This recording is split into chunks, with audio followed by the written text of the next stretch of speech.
Hi guys, welcome back to my YouTube channel. എൻ്റെ കയ്യിൽ ഈ കാണുന്ന കവറിൽ നിറയെ ചോക്ലേറ്റും ക്യാൻഡീസും ഒക്കെയാണ്. പിന്നെ സ്റ്റിക്കർ, കളർ ചെയ്യുന്ന സംഭവങ്ങൾ, ടിഷ്യൂ, അങ്ങനത്തെ ഒക്കെയാണ്. ഇത് നമ്മളെ റൂംമേറ്റ് ഷർമിത്ത തന്നതാണ്. ഷർമിത്ത അറബി കുട്ടികളൊക്കെ പഠിപ്പിക്കുന്ന സ്കൂളിലെ ടീച്ചറായിട്ടാണ് വർക്ക് ചെയ്യുന്നത്. അറബീസിന് എന്തോ ഒരു കൾച്ചറുണ്ട്, ലൈക്ക് ഹഗലേല എന്ന് പറഞ്ഞിട്ടുള്ള അത്. റംദാന് മുമ്പ് ഷഹബാൻ 15-നായിട്ടാണ് ഈ ഒരു സംഭവം വരുന്നത്. അവർ ഫാമിലീസിനും ഫ്രണ്ട്സിനൊക്കെ ചോക്ലേറ്റ്സും ക്യാൻഡീസും ഒക്കെ ഷെയർ ചെയ്യുന്ന അങ്ങനത്തെ എന്തോ ഒരു പരിപാടിയാണിത്.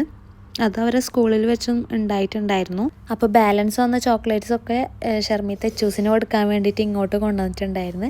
ഇതിൽ പല ചോക്ലേറ്റ്സും ക്യാൻഡീസൊക്കെ എനിക്ക് പണ്ട് വാപ്പിച്ച് നാട്ടിൽ വരുമ്പോൾ കൊണ്ടുവന്നിരുന്ന ആ ഒരു ഓർമ്മ വന്ന് ഞാൻ കഴിച്ചിട്ടുള്ളതൊക്കെ കുറേ നാളായിട്ട് കഴിച്ചിട്ടില്ല. അപ്പം ഇങ്ങനെ ആ ഒരു നൊസ്റ്റാൾജിക് ഓർമ്മ വന്ന് ഇച്ചൂസിന് കൊടുക്കാൻ പറഞ്ഞിട്ടാണ് അവർ തന്നെങ്കിലും കൂടുതലും ഞാനായിരിക്കും കഴിക്കുക. അതേ ഇത്രയും സാധനങ്ങളുണ്ടായിരുന്നു. Thank you ഷർമിത്ത. അപ്പം ഇന്നത്തെ